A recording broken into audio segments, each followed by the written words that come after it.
এই 2 দিন হয় বাংলাদেশের কিশোরগঞ্জের একজন নেতা, পুরান নেতা, বুড়া নেতা, এই পর্যন্ত কয়েকবার ডিগবাজি দিছে, দল বদলাইছে। এই পর্যন্ত যদি দিনকে আক্রান্ত করো, দিনকে টার্গেট করো, ইমানদারদেরকে টার্গেট করো, আলেম ওলামাকে টার্গেট করো, খোদার কসম খায়া বলি তোমার মতন ফজলুর রহমানরা কাপড় নিয়েও পালাতে পারবে না ইনশাআল্লাহ।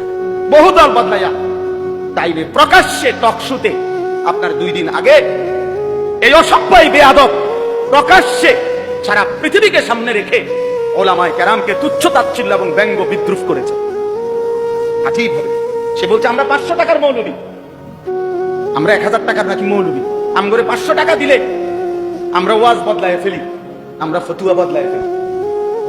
আজকে দেখেছি এক খবিশ, আমরা বলবো এটা খবিশ, আমরা বিএনপির যারা ঊর্ধ্বতন আছেন, নেতা নেতৃত্বে যারা আছেন, তাদেরকে বলবো এই পাগল সামলান, এই পাগল সামলান। ফজলুর রহমান না কি নাম, এই পাগল আলেমদেরকে নিয়ে এমন কটূক্তি করেছে, আমি তাকে সতর্ক করছি, সাবধান হয়ে যান, জবান সামলান।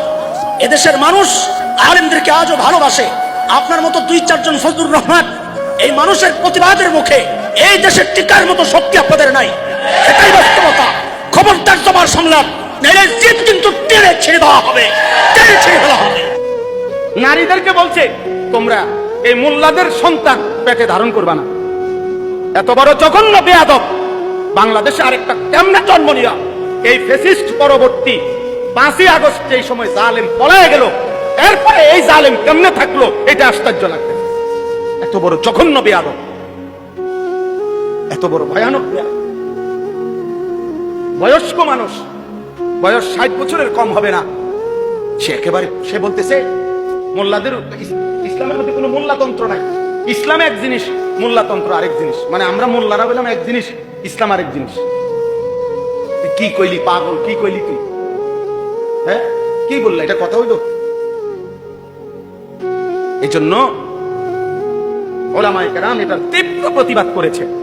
এমন জঘন্য বেয়াদব যেই দল লালন করে তাদের ভবিষ্যৎ খুব ভালো হবে না, ভবিষ্যৎ ভালো হবে না। আলেমদের কিনে যারা কটূক্তি করে, আমরা নাকি 500 টাকা আমাদের সিদ্ধান্ত চেঞ্জ করে ফেলি। আরে শত শত মানুষ সাপ্লায় রক্ত দিয়েছে, একজন মানুষের দাম কি 500 টাকার চেয়ে কম তোমার কাছে? আমরা দিনের জন্য রক্ত দিতে পারি, এটা 1000 বার প্রমাণ করেছি। আমরা দিনের জন্য জেল খাটতে পারি, 1000 বার প্রমাণ করেছি। আমরা দিনের জন্য কোরবানি দিতে পারি, সন্তানকে, আপনজনকে, সব কিছুকে কোরবানি দিতে পারি। আর তুমি বলো 500 টাকায় নাকি মৌলবীরা সিদ্ধান্ত পাল্টায় ফেলে? তোমার মতো 2 নম্বর পোল্টি বাজরাই পারে, এইরকম নেককার আলেমদের পক্ষে এটা সম্ভব। তোমরা তো কয়দিন আমেরিকারে টিপো, কয়দিন ভারতে চাটো। ক্ষমতায় আসার জন্য যাকে চাটা দরকার তাকেই চাটো, যার সুরে কথা বলা দরকার তার সুরেই কথা বলো। তোমাদেরকে আমরা চিনি, জনগণ চিনছে। দিন যত যাবে এই পাগলদেরকে সামলাইতে না পারলে আমি বলবো বিএনপির অবস্থাও ওই ফ্যাসিস্টদের মতো হবে, যারা এদেশ থেকে কোন রকমে পালাতে পারবে। আমি সতর্ক করছি, আমি কাউকে ধমকাচ্ছি না। বিএনপির সাপোর্টার আছেন, আমার এই কথা সারা দেশে ছড়ায় যেতে পারে। আমি কাউকে কটাক্ষ করে বলছি না, আমি স্পষ্ট কথা বলছি। বাংলাদেশ এমন একটা জায়গা, এদেশের মানুষ দিনকে ভালোবাসে, আলেম ওলামাদেরকে ভালোবাসে।